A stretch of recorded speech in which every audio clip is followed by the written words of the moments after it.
shoutout sa iyo kung sino ka man. Ha?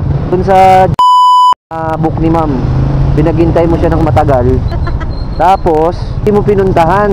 Hinihintay mo na i-cancel ni ma'am kasi iniyayabangan mo pa daw yung kapwa rider natin, no? Dapat wag ganun, Paps. Mahalin natin yung mga pasahero natin kasi kung walang pasahero, wala tayong kikitain. Sila yung buhay natin dito. Ma'am, wag mo na lang siguro i-report. O kawawa naman. Ay, may kwento ako sa'yo, kuya. Oo. Ikwento mo na, malapit na tayo. Kuya, unang-unang book ko dyan. Oo. 30 minutes ako nag-aantay, hindi gumagalaw yung motor, di ba nakikita? Tapos sabi ko, tinawagan ko, hindi sinasagot, tapos tinext ko. Oo. Hindi nagre-reply, edi kinancel ko na. Oo. 40 minutes bago ko i-cancel, sabi ko nakakahiya naman. Pero kuya, mamamatay na ako sa gutom. Pero hinintay mo talaga? Opo, kinancel ko. Naawa ko, kala ko kako may baka biglang dumating, i-cancel ko. Oo. Pagka-book ko ulit, biglang dumating agad, sabi niya, naku ma'am, yung rider kanina kupal yon. Ano, tinatawanan ka? Sabi daw, ika-cancel niya yan. Ayoko, layo-layo niyan eh. Magkasama sila? Opo, kasamahan niya. Pero marami daw inis doon kasi mayabang daw. Oh? Kupal daw, gano'n. Ay. Tapos kuya, alam mo yun, namumutla na ako sa gutom. Ma'am, dapat, ano yun, ginawa mo, in-screenshot mo, ma'am? In-screenshot ko kuya yung name. Oo, tas nandito sa gallery ko. Hindi ko alam paano i-report eh. Dapat ni-report mo, ma'am? Oo kuya, di ko alam paano i-report. Punta ka ng, ng apps, tas sa support. Support? Opo. Meron po yun doon. Ay, i-report ko doon kuya. Oo, pwede. Sige. Pero matagal na ata yan eh. Ano kuya, nung Lunes? Ah, pwede pa yan.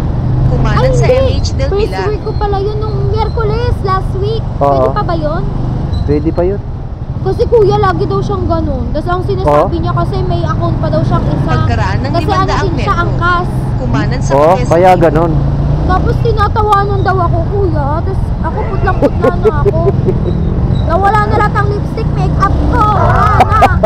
Tapos sabi nung isa, yung awang-awa yung kumuhang isa, sabi, naku ma'am, tinatawanan ka. Tapos pagbaba ko, ayan, makakakain ka na ma'am. Ay siguro magkasama sila sa tambayan. Opo. Ah. Magkatabi lang din sila. Tapos sabi daw niya, i-cancel mo na para kukunin ko. Sabi daw niya. Tapos sabi daw, hindi, ika-cancel niya yan. Tignan mo, ika-cancel niya yan. Oo. Ginaganon ako. Pasaway siya, bakit niya kinuha? Ayun nga, sinasabi daw nilang lahat na, ba't mo kinuha? Ayaw mo pala. Tama. Ay, yoko, layo-layo eh. Dapat hindi niya kinuha yung booking. O baka naka-auto accept siya, ma'am? Baka po. Oo, baka naka-auto yun.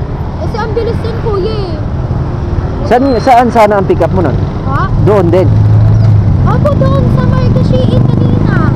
Dito rin ang punta mo? Ha? Papunta ka rin dito sana? Kumanan sa Cabeza. Hindi po. Hindi. Doon lang sa may parang dorm namin. Lo, sabi ko lang yata si kuya.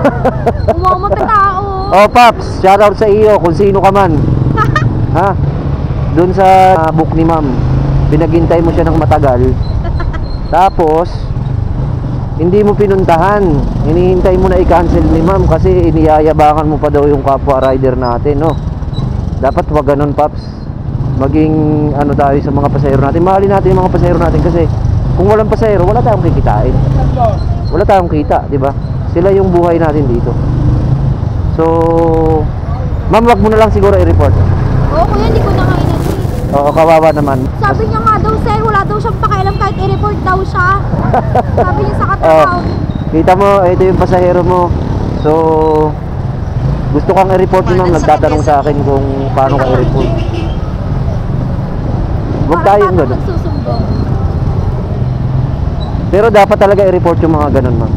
Pagkaraan ng 300 metro, darating ka. Kasi hindi sila magandang huwaran ng mga rider. Nakakagigil ka.